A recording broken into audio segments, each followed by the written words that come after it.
तो भाई after all इंतज़ार पूरा हुआ और नेपाल के लिए वर्ल्ड कप का स्क्वाड आ चुका है। बहुत दिन से, 2-3 दिन से हो रहा था कि आज आएगा, कल आएगा, आज आएगा, कल आएगा। फाइनली स्क्वाड आ चुका और शायद इसी स्क्वाड का इंतज़ार भी हो रहा था कि अगले 2 मैचेस जो हैं वो इसी स्क्वाड में से बेस्ट 11 बना करके खिलाया जाएगा, क्योंकि आज कल परसों जितने मैचेस हो रहे थे हमने बहुत सारे एक्सपेरिमेंट्स देख लिए उसमें। तो चलो पहले नज़र डालते हैं कि स्क्वाड कैसा दिख रहा है और उसके बाद देखेंगे कि इसमें से आगे क्या क्या निकाला जा सकता है। सबसे पहले रोहित पौडेल, जिनको आज के मैच में रेस्ट दिया गया था, वो कप्तान है एज यूजुअल। आसिफ शेख उनके साथ हैं, अनिल कुमार शाह का नाम है, कुशल भुर्तल, कुशल मल्ला का नाम है, दीपेंद्र सिंह आयरी हैं, ललित राजवंशी को मौका मिला है, करण केसी है, गुलशन झा, सोमपाल कामी, प्रतीश जीसी, संदीप जोहरा, अविनाश बोहरा, सागर धकल, कमाल सिंह आयरी, ये उनका ये पूरा स्क्वाड है। कमाल सिंह आयरी का इंक्लूजन शायद सबसे ज़्यादा खुश करने वाला है काफ़ी सारे फैंस के लिए, क्योंकि कमाल की काफ़ी टाइम से डिमांड चल रही थी।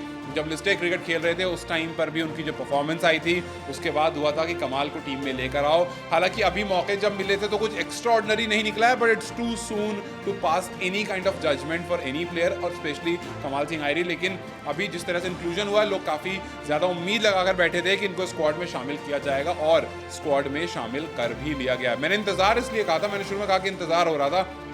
इंतज़ार इसलिए कहा था क्योंकि जब इस मैच को, पहला मैच, जो तीसरा मैच जब हुआ वेस्ट इंडीज़ और नेपाल के बीच में, जहां पर वेस्ट इंडीज़ ने 227 रन लगा दिए और उसके जवाब में नेपाल 76 रन से वो मैच हार गई, तो ऐसा लगा कि भाई अब टाइम आ गया है, जब आप एक्सपेरिमेंट्स को शांत करा दो, अब टाइम आ गया है जब थोड़ा सा इस बात को आप समझो कि नेपाल जो भी मैचेस चल रहे हैं, अब तक जो हुआ ठीक है, आपने जो 3 मैचेस खेले फाइन, लेकिन यहाँ से it's very important to understand कि आपका वर्ल्ड कप बहुत नियर है और इस वर्ल्ड कप के लिए आपको जो प्लेइंग 11 है वो अभी से तैयार कर लेनी है। हालांकि इससे पहले हमने सुना था कि नेपाल के कोच ने ये बात कही थी कि हम बहुत ज़्यादा एक्सपेरिमेंट पर नहीं जाएंगे, बट स्टिल हमने देखा कि जैसे जैसे मैचेस हो रहे थे आप एक्सपेरिमेंट पर जा रहे थे। कुछ लोगों का ये भी मानना था कि जी एक्सपेरिमेंट इसलिए हो रहे हैं सो दैट फाइनल जो है स्क्वाड लाया जा सके उसके बेसिस पर, और कुछ का ये मानना था कि स्क्वाड पहले से ही बना हुआ है, ये बस कुछ लोगों का दिल रखने के लिए आप 2-3 लोगों को मौके दे रहे थे। आपने पिछले मैच में कुछ 5 चेंजेस करे थे, इस मैच में भी कुछ 4-5 चेंजेस करे थे, तो ये सिर्फ इसलिए हो रहा था ताकि आपको सामने रख दिया जाए कि देखो जी हमने इनको मौका दिया, परफॉर्मेंस नहीं आई, हमने इनको भी मौका दिया, परफॉर्मेंस नहीं आई, या फिर जो टीम में है तो हमने इनको मौका दिया, हमें लगता है कि ये बेहतर कर सकते हैं, इसीलिए हमने इनको टीम में रख लिया है। तो खैर फिलहाल जो बहुत सारे एक्सपेरिमेंट हो रहे थे वो अब रुक जाएंगे। दीपेंद्र सिंह आयरी को आज शायद